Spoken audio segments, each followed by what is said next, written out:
Hello viewers, welcome back to our channel Low Point. This is Anisha Babu. Hindu Succession Act 1956 deals with rules governing the distribution of assets when a Hindu male or female has expired without leaving behind a will. However, the manner in which the assets are distributed is different depending on whether the deceased is a male or a female. In the last session, we saw how the assets are distributed in case the deceased is a female. In this session, we are going to see the manner of distribution of assets when the deceased is a Hindu male. We have a Supreme Court of India's advocate on record, Mrs Praseena Elizabeth Joseph, to talk on the same. So let's watch. Under the Hindu Succession Act, there are 4 categories of heirs who are entitled to inherit the property of a male Hindu dying intestate. The first category is Class 1 heirs. Second category is Class 2 heirs.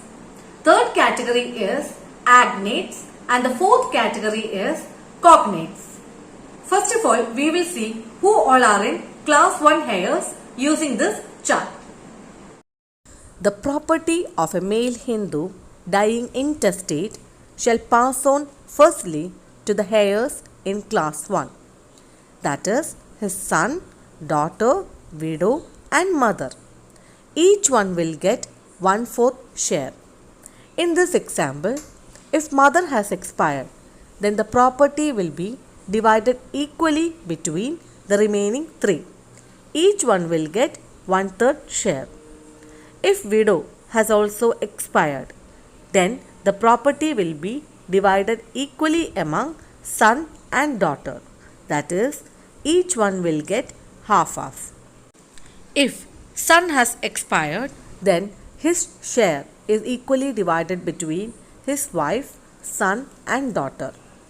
In case son's son, that is grandson of the deceased, expired, his share will be equally divided between his widow, son and daughter. Now, if daughter has expired, then her share will pass on to her son and daughter, but her husband is not party to her share.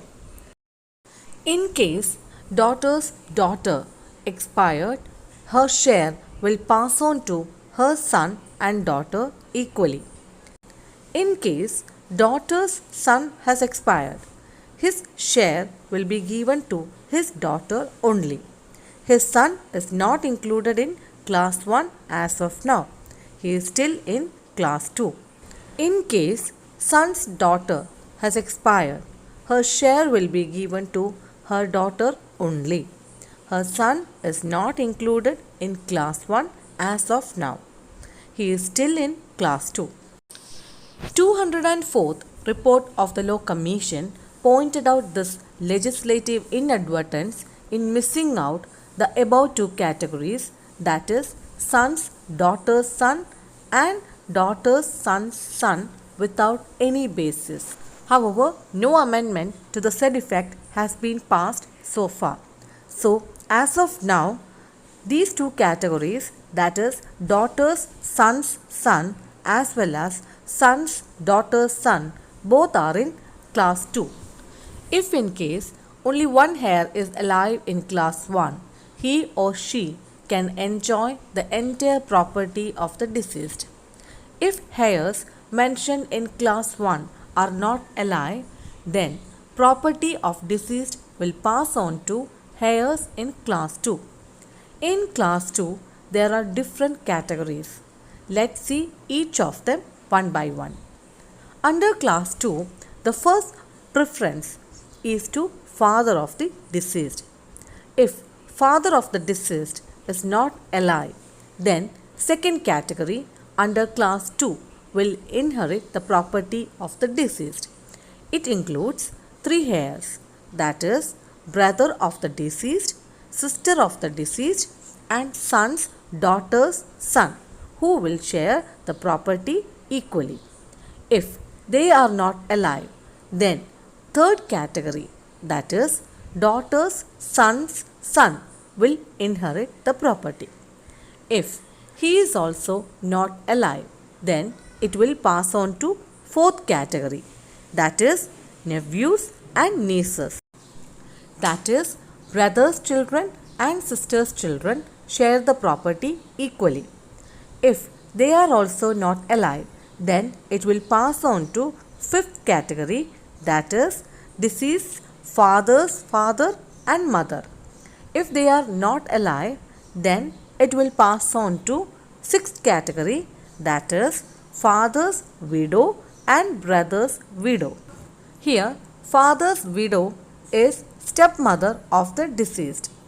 If they are also not alive, then it will pass on to seventh category, that is father's brother and father's sister.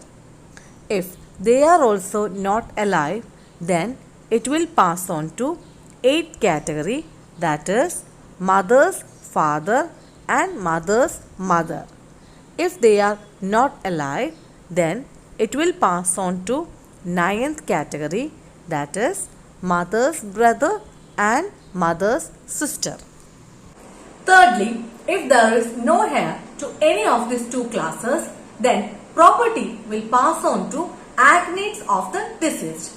Who are agnates? Agnates are two people who are related to each other by blood or by adoption wholly through males. For example, father's brother's son, brother's son's son are agnates to the deceased. Finally, if there are no agnates alive, then property will pass on to cognates of the deceased. Who are cognates? Cognates are two people who are related to each other by blood or by adoption, not wholly through males. For example, father's sister's son or sister's son's son are all cognates to the deceased, because there is a female connection or relation in between. In both agnates and cognates, there are rules of preferences. The one who is nearer in blood relation to the deceased is preferred over the other. For example, in agnates, a son's great-grandson is preferred to a brother's grandson. And in cognates, daughter's son's grandson is preferred to sister's grandson, because great-grandchildren, being direct lineal descendants of the deceased, are closer in blood relation as compared to brothers or sisters' grandchildren. If there are relations in the same generations differentiated only by gender, share the property equally. Example, father's grandfather and father's grandmother take equally, being in the same line. So also, son's grandson's daughter and son's grandson's son take equally the property.